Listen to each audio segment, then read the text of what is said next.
मायके वालों वर्सेस ससुराल वालों की नियत। सुबह की आपाधापी के बाद दोपहर के 3 बजे हवेली का बड़ा सा चौक थोड़ा शांत होता है। जेठानी सुलेखा और रागिनी मिलकर मट्ठियां बना रही थी। चूल्हे पर चाय उबल रही थी, जिसकी खुशबू पूरे मैदान में फैली थी। तभी हाथों में कटोरी लिए पड़ोसन विमला चाची घर के अंदर आई। उनके चेहरे पर हमेशा की तरह कोई नई खबर लेकर आने की चमक थी। अरे कमला बहन, कहाँ हो? जरा देखो तो, तुम्हारे आंगन में तो अभी से त्योहार की खुशबू से तैयारियां चल रही है। बहू एक काम में जुटी है। कमला देवी कमरे से निकलकर सोफे पर बैठी और अपनी साड़ी का पल्लू ठीक करने लगी। आइए विमला बहन, बैठिए। त्योहार की तैयारी क्या खाक होगी? बस पेट की आग बुझाने के लिए कुछ ना कुछ तो बनाना ही पड़ता है। बहुओं के हाथ कहाँ चलते हैं आजकल, बस ढीले ढीले काम करती रहती हैं। सुलेखा को देखो, 2 घंटे से एक परात मैदा नहीं गूंथ पाई है ये। विमला रागिनी की तरफ तिरछी नजरों से देखती है और कटोरी टेबल पर रख देती है। अरे वैसे मैंने सुना है कि इस बार रागिनी के मायके से बड़ी गाड़ी आने वाली है। पूरे मोहल्ले में चर्चा है कि शकुंतला जी ने इस बार दामाद जी के लिए कोई बड़ी चीज सोच कर रखी है। दुकान पर विकास बाबू कह रहे थे कि इस बार का सावन यादगार होगा। रागिनी बेलन चला रही थी और बिना नजरें उठाए जवाब देती है। चाची, मायके का प्यार किसी भी गाड़ी या सामान का मोहताज नहीं होता। माँ बाप जो भी अपनी मर्जी से देते हैं वही बहुत होता है। सावन तो बेटियों को याद करने का महीना है, लेन देन का बाजार थोड़ी है। कमला देवी बात को काटती है और ताना कसते हुए बोलती है, रहने दे रागिनी, बड़ी बड़ी बातें किताबों में अच्छी लगती है। जब बात खानदान के स्टेटस की हो तो मायके वालों की नियत उनके लिफाफे के साइज से पता चलती है। हमारी पायल को देख, पायल के ससुराल में जब भी कुछ जाता है ना तो लोग देखते रह जाते हैं। गाड़ियां भर भर कर सामान भिजवाते हैं हम। तभी कमला देवी की शादीशुदा बेटी पायल कमरे से बाहर निकल कर आती है। वो पिछले 2 महीने से मायके में ही पैर जमा कर बैठी हुई थी और घर के किसी काम को हाथ भी नहीं लगाती थी। हाँ विमला चाची, माँ बिल्कुल ठीक कह रही है। मेरी भाभी के मायके वाले सिर्फ बात ही बनाना जानते हैं। पिछली बार भाई के जन्मदिन पर जो सूट भेजा था, उसकी सिलाई देखकर ही लग रहा था कि किसी सस्ते टुच्चे से बाजार से उठाया है। नियत साफ हो तो इंसान दिल खोल कर खर्चा करता है। दिखावे से काम नहीं चलता ना दिखावे भरी बातों से चलता है। सुलेखा धीरे से रसोई की खिड़की से झांकती है और डरते हुए कहती है, पायल, कपड़ों की कीमत से ज्यादा देने वाले की भावना देखी जाती है। शकुंतला जी खुद बीमार थी, फिर भी उन्होंने कपड़े पसंद किए और भिजवाए भी। कमला देवी सुलेखा को घूर कर चुप करवा देती है। तू तो चुप ही रह सुलेखा। तेरे मायके वालों ने जो 10 साल पहले अलमारी दी थी, उसके किवाड़ आज तक ठीक से बंद नहीं होते। तुम दोनों बहुओं के मायके की नियत एक जैसी है। बस अपनी बेटियों को विदा कर दिया और पल्ला झाड़ लिया। अब सारी उम्र भुगतना हमें पड़ रहा है। शाम ढलने लगती है। आंगन में अंधेरा उतरने लगता है। रागिनी और सुलेखा मिलकर रात के खाने की तैयारी कर रही थी। पायल सोफे पर बैठकर फोन चला रही थी। कमला देवी हुक्म चला रही थी, सुलेखा, आज सब्जी में जरा तेल कम डालना। तेरे मायके से तो सरसों का तेल आने से रहा। यहाँ राशन का बिल देखकर मेरे सर में दर्द हो जाता है। और रागिनी, जरा अपने भाई को फोन करके पूछ कि कल कितने बजे आ रहे हैं वो लोग। हमें भी तो मालूम हो कि हमें क्या क्या तैयारी करनी है। माँ जी, भाई ने कहा है कि वो लोग सुबह 10 बजे तक पहुँच जाएंगे। वो ज्यादा देर रुकेंगे नहीं, बस शगुन का सामान देकर वापस निकल जाएंगे, क्योंकि बाबूजी की तबीयत कुछ ठीक नहीं रहती है। पायल बीच में ये सुनकर कूद पड़ी। लो सुनो, अभी से बहाने शुरू हो गए। ज्यादा देर नहीं रुकेंगे, क्योंकि मेहमान नवाजी में जो खर्चा होगा उससे बचना चाहते हैं। माँ, मैं पहले ही कह रही हूँ, अगर इस बार सावन के शगुन में मेरी पसंद की साड़ी नहीं आई तो मैं वो थाली छूंगी भी नहीं। सुलेखा चुपचाप बर्तन समेटने लगती है और रागिनी को दिलासा देने के लिए उसके पास आकर खड़ी हो जाती है। रागिनी, तुम फिक्र मत करो। शकुंतला जी जो भी लाएंगी वो हमें सर माथे पर होगा। माँ जी का तो स्वभाव ही ऐसा है, तुम दिल छोटा मत करो। जब मेरे मायके से सावन का सामान आया था तो भी इन्होंने यही तमाशा किया था। कमला देवी सुलेखा की बातें सुन रही थी। सुलेखा, तू अपनी जेठानीगिरी बंद कर। तू इस घर की बड़ी बहू है, पर लक्षण तेरे हमेशा छोटी के साथ मिलकर आग लगाने के ही रहते हैं। अगर कल शगुन का सामान हल्का रहा तो शकुंतला जी के सामने ही मैं वो थाली वापस कर दूंगी। ठाकुरों की हवेली है हमारी, कोई खैरात बांटने का अड्डा नहीं है कि जो मर्जी सामान उठा कर ले आओ। अगली सुबह ठीक 10 बजे रागिनी की माँ शकुंतला देवी और भाई विकास सामान लेकर हवेली आते हैं। विकास के हाथों में कपड़ों के बड़े डब्बे और मिठाई की थाल थी। ससुर दीनानाथ अखबार छोड़कर उनका स्वागत करने उठते हैं, लेकिन कमला देवी और पायल सोफे से हिलती तक नहीं है। अरे आइए शकुंतला जी, बैठिए। ए विकास बेटा, कैसे हो? बहुत दिनों बाद आना हुआ। अरे सामान यहाँ नीचे टेबल पर रख दो बेटा।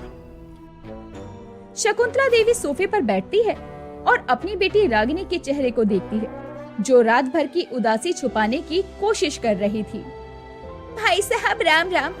बस भगवान की कृपा है, सावन का महीना था तो सोचा कि बेटी के घर जाकर खुद अपने हाथों से कुछ मिठाइयाँ और शगुन दे आऊं। दामाद जी कहाँ हैं? दिखाई नहीं दे रहे। विकास सामान को टेबल पर सजाता है। प्रणाम मामी जी। जीजा जी शायद दुकान पर गए हैं। ये शगुन का सामान है, इसमें आप सबके लिए वस्त्र हैं। अरे शकुंतला जी, इतनी औपचारिकता की क्या जरूरत थी? वैसे भी आजकल बाजार की मिठाइयाँ हमारे यहाँ कोई नहीं खाता। हमारे आलोक को तो सिर्फ शुद्ध काजू कतली पसंद है, वो भी शहर की महंगी दुकान वाली। ये डब्बा तो किसी मामूली सी दुकान का लग रहा है। शकुंतला देवी शांत रही और अपनी साड़ी का पल्लू ठीक करने लगी। बहन जी, ये बाजार के नहीं, रागिनी को अपने हाथों से बने बेसन के लड्डू बहुत पसंद है, इसलिए मैंने ये मिठाई खुद देसी गाय के घी की बनाई है। बेटी के लिए माँ के हाथ के स्वाद से बढ़कर क्या हो सकता है? आप चक्कर तो देखिए। पायल सामान के डब्बों को खोलती है और साड़ियों को बाहर निकाल कर देखती है। मम्मी, स्वाद तो ठीक है, पर रस्म रिवाज में सिर्फ लड्डू आए हैं क्या? हमारे यहाँ तो जब सावन आता है तो ननद और दामाद के लिए सोने चांदी के सिक्के भी रखे जाते हैं। ये साड़ी जो मेरे लिए लाए हैं, इसका रंग कितना फीका है। क्या हमारे यहाँ ऐसे कपड़े पहने जाते हैं? विकास का चेहरा उतर जाता है, लेकिन वो अपनी माँ का हाथ थाम लेता है। पायल जी, हमने अपनी सामर्थ्य के अनुसार सबसे अच्छा कपड़ा चुनने की कोशिश की है। अगर आपको पसंद नहीं है तो मैं इसे बदलाकर दूसरा ला दूंगा। कमला देवी लिफाफे को मेज पर फेंक देती है। रहने दो विकास, कुछ लोगों की नीयत कभी नहीं बदलती। आज के जमाने में इन 2-2 हजार के लिफाफों से क्या होता है? अरे अपनी नीयत थोड़ी बड़ी करो।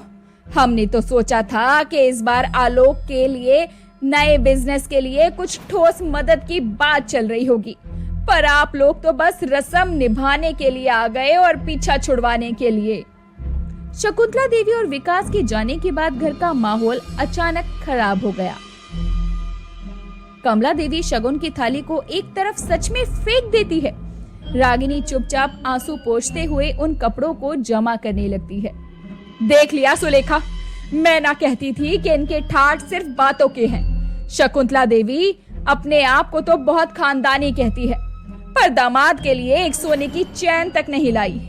रागिनी तो कान खोलकर सुन ले, जब तक तेरे मायके से आलोक के शोरूम के लिए रकम नहीं आती, तू इस घर के किसी बड़े त्योहार में शामिल नहीं होगी। रागिनी कपड़े समेटकर खड़ी होती है और अपनी सास की आंखों में देखती है। माँ जी, मेरे बाबूजी ने अपनी पूरी जिंदगी की कमाई मेरी पढ़ाई और इस शादी में लगा दी। अब उनके पास जो भी जमा पूंजी है वो उनके बुढ़ापे और इलाज के लिए है। मैं उन्हें अपने ससुराल के लालच के लिए परेशान नहीं कर सकती। पायल सोफे पर लात मारती है और खड़ी हो जाती है। ओहो, अब भाभी हमें लालची बोल रही है। माँ देखो, इसकी जुबान कितनी चलने लगी है। इसके भाई के कपड़े की दुकान शहर में कितनी अच्छी चलती है, पर यहाँ हमारे भाई के लिए इनके पास फूटी कौड़ी नहीं है। तभी जेठ रमेश अपनी दुकान से वापस आता है। अरे माँ, सुबह सुबह क्या कलेश लगा रखा है? अरे पूरे मोहल्ले में हमारी बातें होती हैं। विमला चाची बाहर खड़ी होकर तमाशा देख रही थी। अरे क्या बात हुई है, हैं? कमला देवी रमेश के पास जाती है और उसके कान भरने लगती है। रमेश, तू तो चुप ही रह। तुझे अपनी पत्नी और इस छोटी बहू के आगे कुछ नजर नहीं आता। कल सावन का इतना बड़ा दिन था और इसके मायके वाले ये मामूली साड़ियां देकर चले गए। आलोक नया शोरूम खोल रहा है, क्या उनका फर्ज नहीं बनता कि मायके वाले कुछ मदद कर दें? सुलेखा आगे आती है और रमेश के सामने खड़ी हो जाती है। जी, शकुंतला जी ने अपनी हैसियत से ज्यादा दिया है। माँ जी और पायल जानबूझकर रागिनी को तंग कर रही हैं ताकि ये अपने घर से पैसे मंगवाए। ये सरासर नाइंसाफी है। रात के 11 बज चुके थे। हवेली के सभी कमरों में बत्तियां बुझ चुकी थी, लेकिन कमला देवी के कमरे में मध्यम रोशनी थी। पायल और कमला देवी बैठकर मीटिंग कर रही थी। माँ, अगर रागिनी ने पैसे नहीं दिए तो आलोक भैया का शोरूम कैसे खुलेगा? और मेरे ससुराल वाले भी तो मुझसे पूछ रहे थे कि तुम्हारे भाई के पास कब तक पैसे आएंगे। कमला देवी अपनी तिजोरी की तरफ देखती है और सोच में पड़ जाती है।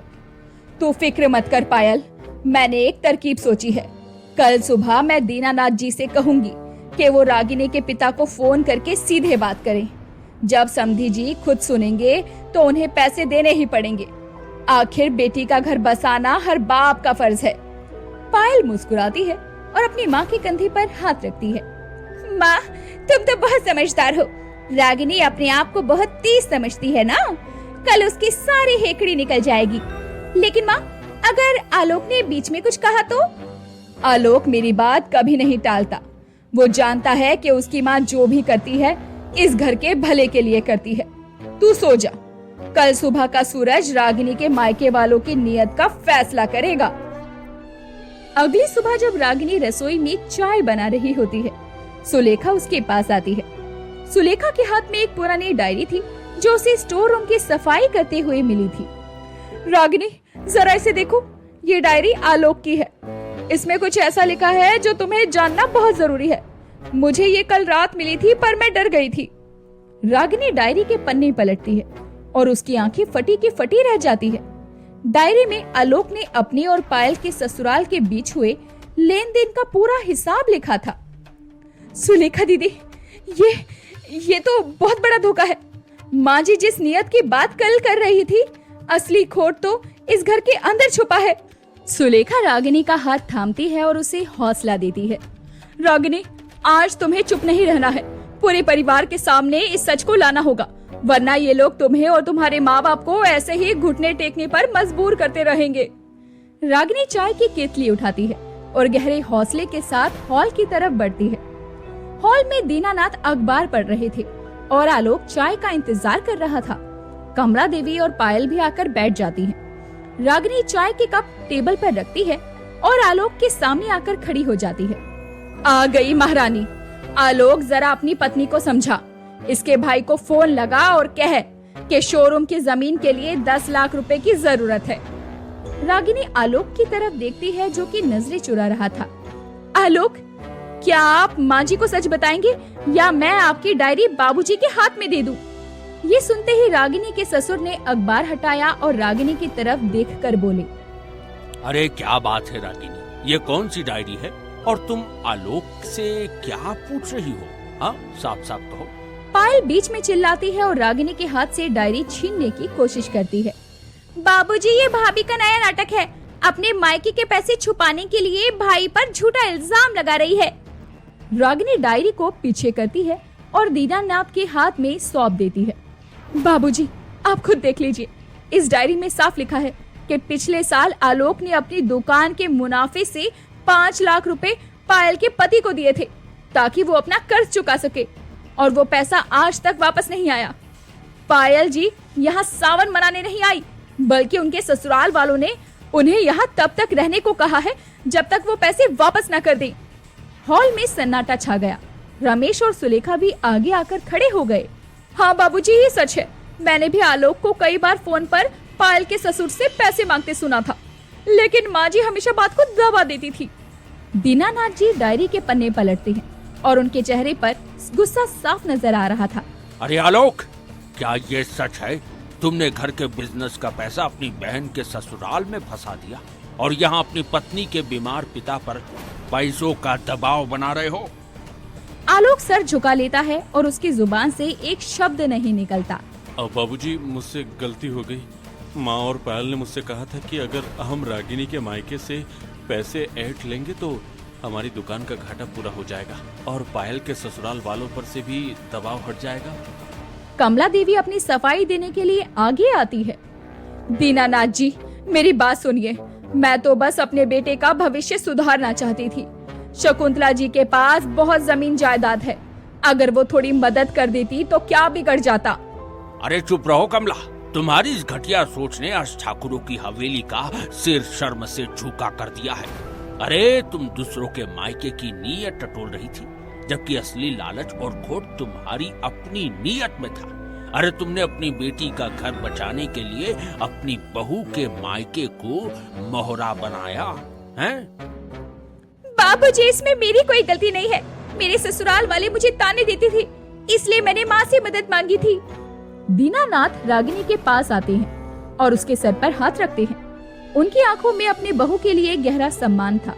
बहू, मुझे माफ कर देना। इस घर के बड़ों की नीयत डगमगा गई थी, लेकिन तुमने और सुलेखा ने आज इस परिवार को पूरी तरह बिखरने से बचा लिया। ये आलोक, तुम अभी इसी वक्त शकुंतला जी से फोन पर माफी मांगोगे, और जब तक पायल के ससुराल वाले को 5 लाख रुपए वापस नहीं करते, पायल अपने ससुराल नहीं जाएगी और न ही यहाँ से उसे एक थैला भेजा जाएगा। आलोक रागिनी के सामने हाथ जोड़ता है। रागिनी, मुझे माफ कर दो। मैं माँ के दबाव में आ गया था। मुझे समझ आ गया कि तुम्हारे मायके का सम्मान पैसों से कहीं बढ़कर है। रागिनी डायरी को समेटती है और सुलेखा का हाथ थामकर रसोई की तरफ बढ़ती है। बाबूजी, मायके की नियत हमेशा बेटी का घर बसाने की होती है, चाहे वो सूखी रोटी ही क्यों ना भेजे। मुझे खुशी है कि आज इस घर को असली नियत का फर्क समझ में आया।